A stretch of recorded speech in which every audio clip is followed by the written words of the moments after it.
جب باہر سے آ کے علم بھی ایک باہر سے آ کے بتاتا ہے کہ بھائی دیکھو یہ چیزیں ایسے ایسے ہوتی ہیں، جیسے مذہبی مقدمات آتے ہیں، تو یہ سب چیزیں کچھ میرے اندر چیزیں ہیں جو سوال پیدا کرتی ہیں اور ان کے جواب پیدا ہو رہے ہیں.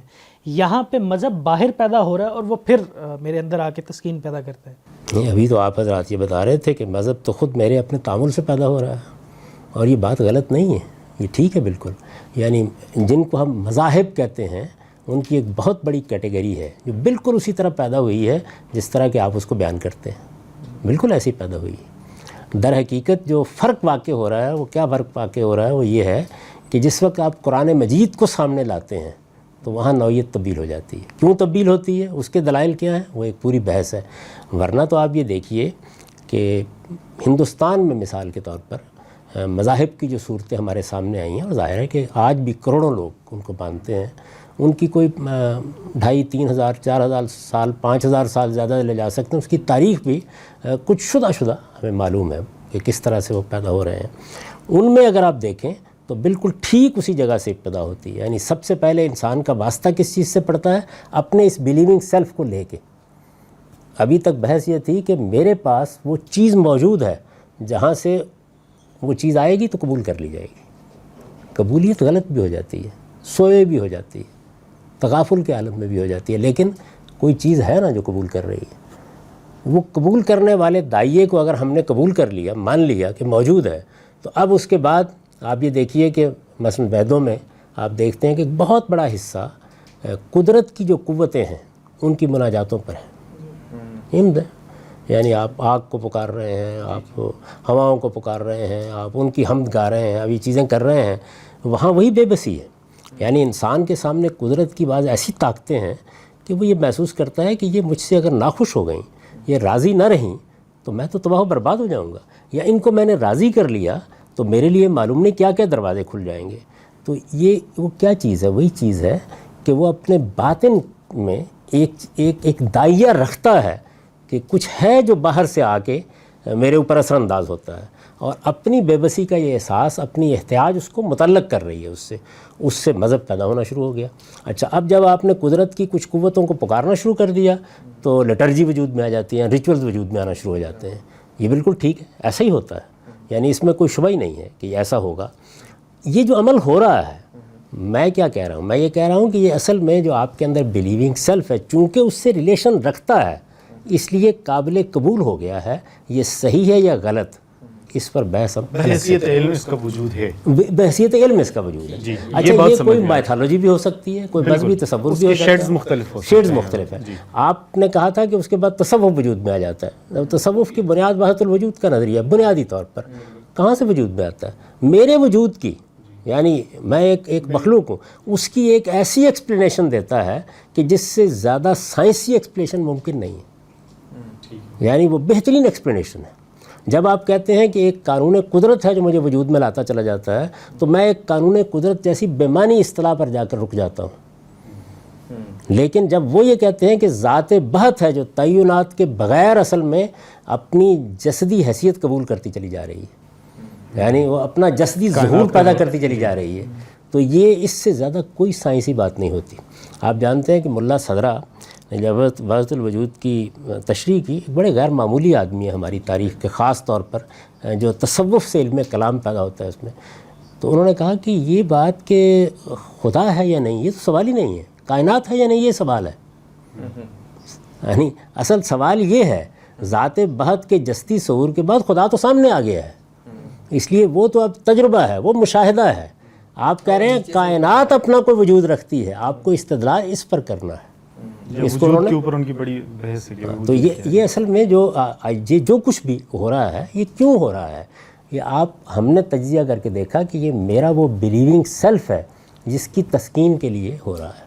اس تسکین کے بغیر میرے لیے کوئی راستہ نہیں، آپ کے لیے کوئی راستہ نہیں. جب یہ راستہ نہیں ہے تو میں یہ کہہ دوں اگر کہ ٹھیک ہے، میں نے آج اس دائیے کو دبا دیا. یعنی آپ نے دیکھا کہ جنس کا دائیہ کتنا غیر معمولی ہے. بعض لوگ یہ فیصلہ کر لیتے ہیں مجرد زندگی بسر کریں گے، اور وہ ساری زندگی اسی میں لگے رہتے ہیں کہ جنس کا جو اندر سے دائیہ پیدا ہوتا ہے کسی نہ کسی طریقے سے اس کا گلا گھونٹتے ہیں، کامیاب بھی ہو جاتے ہوں گے.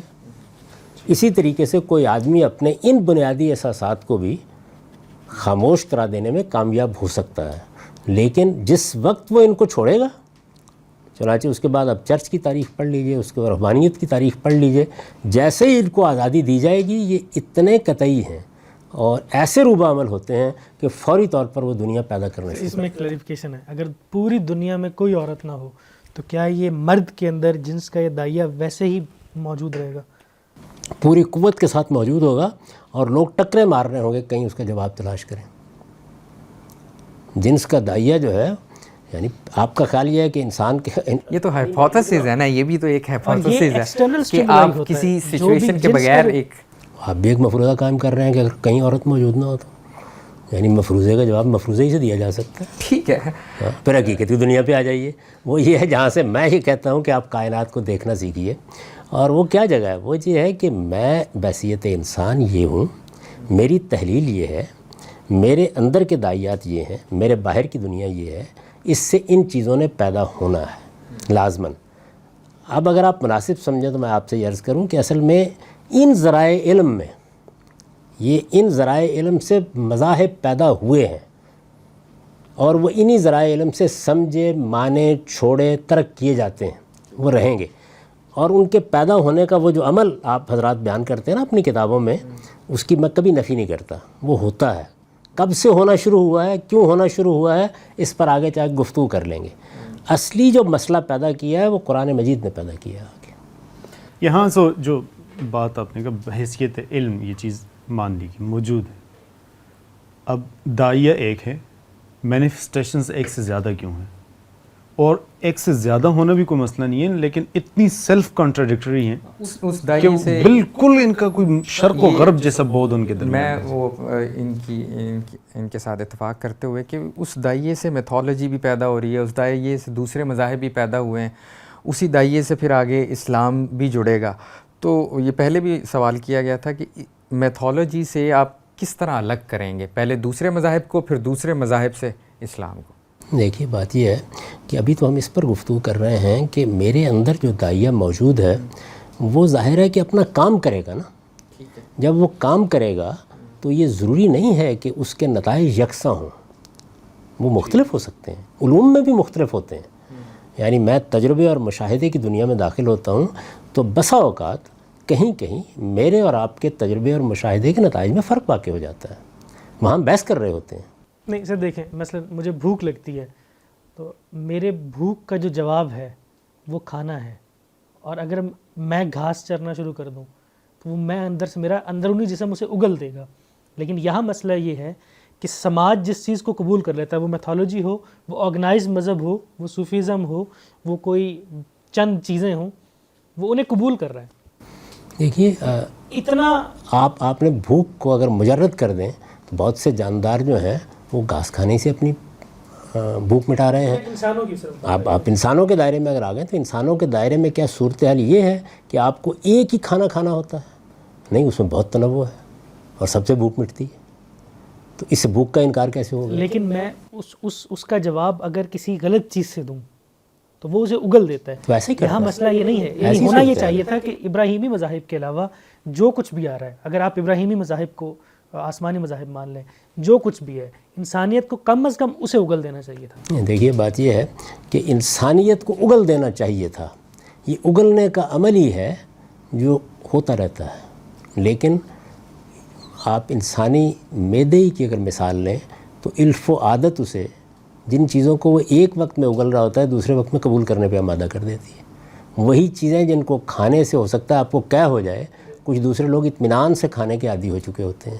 تو اس وجہ سے یہ بھی کوئی قاعدہ کلیہ نہیں ہے کہ فوری طور پر اگل دینا چاہیے، اگلنے کا عمل ہوتا ہے، اس کا ہم مشاہدہ کریں گے کس طریقے سے ہوتا ہے۔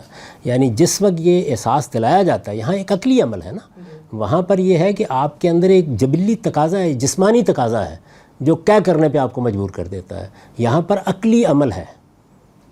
تو قے بھی در حقیقت کسی مادی چیز کے باہر نکلنے کی صورت میں نہیں ہونی، وہ بھی عقلی عملی سے ہونی ہے۔ وہ عمل یہاں بھی ہوتا ہے اور ہر دائرہ علم میں ہوتا ہے۔ بے شمار تصورات پیدا ہوتے ہیں، ان تصورات کو ایک وقت میں لوگ قبول کر لیتے ہیں، ایک دوسرے وقت میں اگل کے پھینک دیتے ہیں، یہ عمل بھی جاری رہتا ہے۔ اب کسی وقت میں قبول کیوں کر لیے گئے، اس کے بھی کچھ وجوہ ہوتے ہیں۔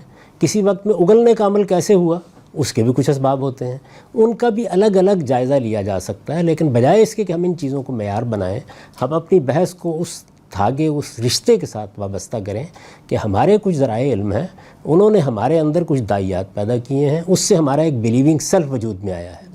اس کے اندر اب یا تو کوئی نیا ذریعہ علم داخل ہوگا آ کر جو دنیا تبدیل کرے گا، اور یا پھر یہی چیزیں جو ہیں یہ پیدا کرتی چلی جائیں گی۔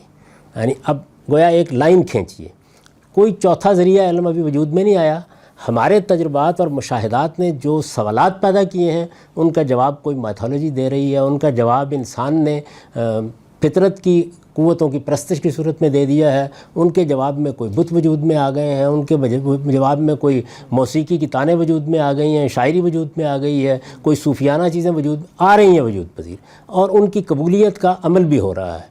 تو اب آپ اس کو کوئی نام دینا چاہتے ہیں نا، کوئی نام دینا چاہتے ہیں، وہ نام آپ جو چاہے دے لیں، یعنی آپ اس کو دیو مالا کہہ لیں، آپ اس کو کوئی فلسفہ کہہ لیں، آپ اس کو تصوف کہہ لیں، آپ کو کوئی صوفیانہ زندگی کی تعبیر کہہ لیں، جتنے بھی نام آپ دینا چاہتے ہیں آپ دے لیں، جب تک کوئی چوتھا اس کے اندر علم کا ذریعہ الگ سے داخل نہیں ہوگا، آپ ان تمام چیزوں کے بارے میں جتنی بحث کریں گے ان کی بنیادیں یہی ہوں گی۔ یعنی کیسے ہوں گی؟ اب دیکھیے جس کو آپ کہتے ہیں اگلنے کا عمل کیسے ہوتا ہے، جو باہر سے چیز لائی گئی تھی اور قبول کروائی گئی تھی، تجربے اور مشاہدے نے اس کی نفی کر دی۔ چنانچہ آپ یہ دیکھیے کہ جتنی چیزیں بھی مانی جا رہی تھیں، سائنس نے کیا کیا ہے، تجربے اور مشاہدے کی طاقت بڑھائی اور دلائل کے ساتھ بتا دیا کہ یہ چیز ایسے نہیں ہے، ٹھیک نہیں ہے۔ پوری کی پوری فہرست اٹھا کے دیکھ لیں، یعنی میتھالوجی کیسے اگلی گئی ہے، توہمات کیسے اگلے گئے ہیں، آپ انہی تینوں ذرائع علم میں آ کے داخل ہو جائیں گے۔ یعنی تجربے اور مشاہدے کو آپ نے زیادہ انگیخت دی، اب آپ نے ان چیزوں کو جا کے دیکھنا شروع کر دیا۔ وہی بات ہے تو وہ لطیفے کی بات کہ منہ کھول لیا گیا اور دانت گن لیے گئے، بھئی یہی ہوا تھا نا۔ عورت اور مرد کے دانتوں کا فرق جو ہے وہ کیسے معلوم ہوا کہ ٹھیک نہیں تھا؟ یعنی جو چیز متخیلے پر چھوڑ دی گئی تھی وہ مشاہدے نے آگے نفی کر دی۔ تو سوال یہ ہے جو انہوں نے اٹھایا تھا، اور یہ اچھا سوال ہے کہ یہ میرے اندر داعیہ مان لیا موجود ہے، اس داعیے کے نتیجے میں آپ جو چاہیں گے مجھ سے منوا لیں گے، آپ منوا لیتے ہیں بعض اوقات، آپ مجھے ٹرانس میں لے آتے ہیں، آپ مجھے سحر میں مبتلا کر لیتے ہیں، یہ سب کچھ کر لیتے ہیں، لیکن میرے پاس جانتے ہیں کہ پھر اس سے نکلنے کا راستہ کیا ہے؟ وہی تجربہ مشاہدہ، وہی عقلی استنباط، وہی تاریخ کے شواہد۔ اب آپ اپنے سارے علم پر نگاہ ڈال کے دیکھیں، جو اس وقت میں اب مذہب سے مراد اسلام نہیں لے رہا، جو مذہب یا مذہبی تصورات یا مذہبی داستانوں کے مقابل میں کھڑا ہوا ہے، یا جس میں کی مینیفیسٹیشن جو بھی ہو، جو بھی داعیے کی مینیفیسٹیشن، وہ اگر آج کچھ رد ہو رہا ہے، یا اس کی بعض چیزیں جو ہے وہ آج آپ اٹھا کے پھینک رہے ہیں یا ان کا مزے کا اڑا رہے ہیں، تو آپ دیکھیے کہ یا تجربہ اور مشاہدہ اپنا کام کر رہا ہے، یا عقلی استدلال کے حالات بہتر ہو گئے ہیں، یا تاریخ کے کچھ شواہد مل گئے ہیں۔ تو ٹھیک اس مقام پر آ جائیے کہ جہاں ہمارا علم کھڑا ہے۔ اب اس سے کیا نتیجہ نکلا؟ اس سے یہ نتیجہ نکلا کہ اگر تو کوئی چوتھا ذریعہ علم موجود نہیں ہے تو ہمارے پاس جو کچھ بھی موجود ہوگا، وہ خواہ سوشل سائنسز کے تصورات ہوں، خواہ وہ جدید سائنس نے کوئی مقدمات پیدا کر دیے ہوں، یا ہمارے پاس کوئی پرانی میتھالوجی ہے یا کوئی مذہبی مسئلہ ہے، آخر کار ہمیں اپنے انہی حدود علم میں آنا ہے اور انہی کے اندر آ کر یا بتانا ہے کہ جس تجربے سے آپ یہ استنباط کر رہے تھے، تجربے نے بتا دیا کہ وہ تجربہ ہی غلط تھا، اور یا آپ کو یہ بتانا ہے کہ تجربہ تو ٹھیک تھا، آپ نے اس پر عقلی استدلال قائم کرتے ہوئے فیلسی کا ارتکاب کیا ہے۔ آئیے آپ کو بتاتے ہیں کہ کس جگہ پہ انفر کرنے میں غلطی ہو گئی ہے، اور یا آپ یہ بتائیں گے کہ جی تاریخی شواہد میں کچھ نئے شواہد سامنے آ گئے ہیں۔ مجھے بتا دیں اس وقت کی آپ کی جتنی بحثیں موجود ہیں ان میں ان تین کے سوا کوئی چیز آپ استعمال کرتے ہیں؟ تو اس کا مطلب یہی ذرائع علم ہے۔ چوتھا ذریعہ علم ہے قرآن مجید۔ اب دیکھنا یہ ہے وہ کیسے چوتھا ذریعہ علم بنتا ہے۔ وہ اصل میں ایک بنیادی مسئلہ پیدا کر رہا ہے۔ وہ مسئلہ یہ ہے کہ میرے پاس تین ذرائع علم تھے، میں سارے معاملات میں انہی پر انحصار کرنے پہ مجبور تھا، اس نے آ کر ایک چوتھے ذریعہ علم کو پیدا کر دیا ہے۔ لیکن اب دلچسپ بات بتاؤں آپ کو، اس چوتھے ذریعہ علم کو بھی اپنا چوتھا ذریعہ علم ثابت کرنے کے لیے انہی تین ذرائع سے کام لینا ہے، یعنی کہ اتنے بنیادی ہیں، انٹرسٹنگ، وہ بھی انہی سے کام لے گا، وہ ایک چوتھا ذریعہ علم بنے گا۔ کیسے بنے گا اس کا ہم جائزہ لیں گے، لیکن اسی وقت بنے گا جب یہ میرے تینوں ذرائع علم مجبور ہو جائیں گے کہ اس کو اپنے اندر قبول کر لیں۔